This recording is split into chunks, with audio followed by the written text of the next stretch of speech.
안녕하세요. 유튜브 시청자 여러분, 망고맛두부입니다. 이번 영상이 늦게 업로드된 점 정말 죄송합니다. 이번에 알려드릴 사건은 서울 송파구 거요동에서 일어난 사건입니다.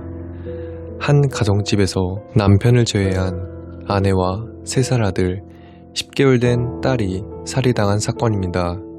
당시 사건 담당 형사의 엄청난 노력으로 범인을 밝혀냈습니다. 하마터면 미제 사건으로 남게 될 뻔한 사건이기도 합니다. 사건이 발생한 때는 2003년 12월 29일 퇴근을 하고 집으로 돌아온 남편은 현관문이 잠겨 있어서 초인종을 누르며 문을 계속 두들겼지만 반응이 없었습니다. 처음에는 잠깐 어디 외출을 했나 생각했지만 외출하겠다는 연락도 없었습니다. 그러다 문득 아내와 친하게 지내던 여고 동창생에게 혹시 아내와 같이 있는지 물어보기 위해 연락을 했습니다. 하지만 동창생 이씨는 같이 없다, 왜 그러느냐, 무슨 일 있냐면서 집으로 뛰어왔습니다. 남편은 이씨에게 상황을 설명했습니다. 그러던 중 이씨는 복도 쪽으로 잠기지 않는 창문을 발견했고 이씨가 그 창문에 손을 집어넣더니 아내의 핸드백을 꺼냈습니다. 그 핸드백을 꺼내 확인했는데 거기에는 집 열쇠가 있었고 남편과 동창생 이씨는 같이 문을 열고 들어갔습니다. 열쇠를 찾아서 현관문을 열고 집에 들어서자 31살 아내는 얼굴에 치마를 덮어쓰고 처참하게 쓰러져 있었고 3살 아들은 보자기가 목에 둘러져 있었으며 10개월 된 딸은 얼굴에 비닐봉투가 씌워져 있었습니다. 그리고 집안 창문은 닫혀 있었고 방범 창살이 훼손되지도 않았기에 외부 침입은 불가능했을 거라 판단을 했습니다. 또한 집안에는 저녁 식사 준비를 하고 있었다는 걸 알 수 있었습니다. 보통은 타인에 의해 목이 졸렸으면 몸을 버둥거리거나 반항을 하거나 목에 자국들이 여러 개 있어야 하는데 아내의 목에는 한 줄만 진하게 남아 있었습니다. 경찰들이 출동하고 새벽 2시까지 조사가 이뤄졌지만 경찰들은 타살보다는 스스로 목숨을 끊은 게 아니냐는 의견들이 모여지고 있었습니다. 그때 당시 강력반 소속의 경위가 한 가지 질문을 합니다. 엄마가 아이들을 보내고 자기도 스스로 목숨을 끊었기에는 아이들을 보낸 방법이 너무 잔인하지 않냐며 의문을 품었습니다. 그리고 당시 상황은 그렇게 보였지만 유서도 없었고 아내는 우울장애, 정신질환 같은 것도 전혀 없었기에 경찰들은 타살에 중점을 두고 수사를 시작했습니다. 그렇게 외부인의 출입 흔적을 찾던 중 면식범의 소행일 수도 있기에 주변인에 대한 조사를 시작했습니다. 아파트 엘리베이터에 설치된 CCTV를 돌리던 중 일가족의 사망 추정 시간이 오후 5시경인데 이른 오후 엘리베이터에서 사건 현장이 있는 아파트 7층에 내리는 30대 여성 한 명을 포착했습니다. 그 여성은 다름 아닌 아내의 여고 동창 이씨였습니다.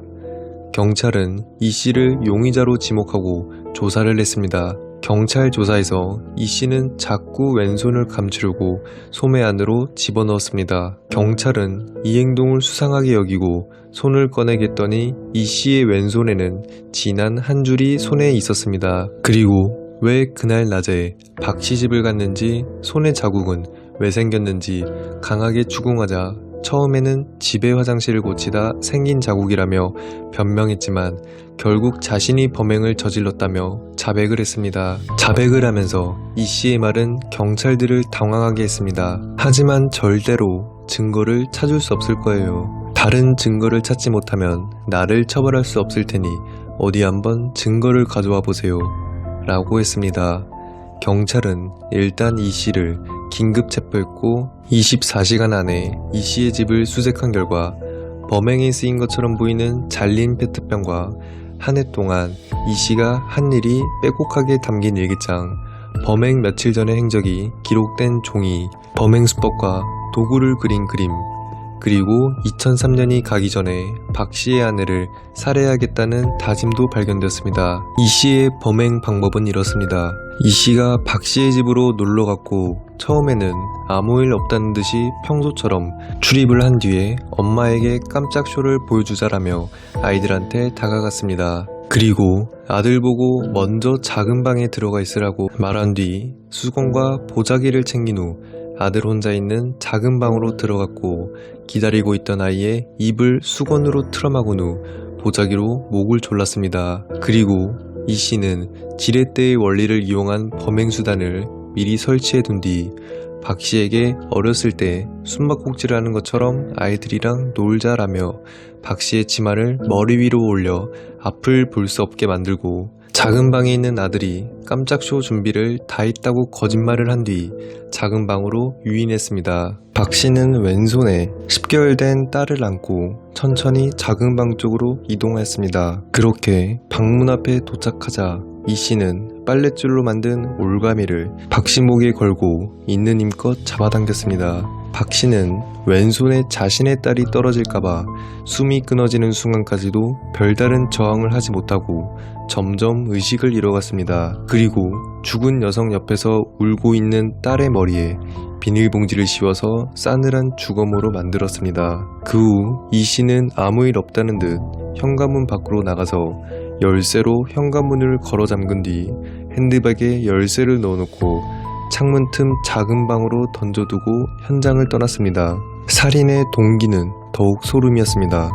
고등학교 시절 단짝 친구였던 박 씨와 이 씨는 오랫동안 보지 못하다가 2년 전 인터넷으로 동창 모임을 통해 알게 되어 서로 연락을 주고받다가 당시 미혼이었던 이 씨는 박 씨의 행복한 결혼 생활에 질투심을 느껴서 범행을 계획했다고 했습니다. 그리고 박 씨의 남편에게도 당신 같은 사람이 너무 빨리 결혼했다며 질투심을 드러내기도 했습니다. 이 씨 자신은 30이 넘도록 결혼을 하지 못하고 가난한 자취방을 전전하고 있는데 평소 자신보다 아래 취급하고 있는 박 씨가 번듯한 가정을 꾸리고 있는 걸 받아들이기 힘들었다고 했습니다. 그리고 이 씨는 박 씨의 남편과 내연 관계였고 둘 관계가 들통나면서 그간 쌓여있던 질투와 분노가 한 번에 터져 결국 범행을 결심하게 됐다고 했습니다. 2004년 7월 검찰은 1심에서 이 씨에게 사형을 구형했습니다.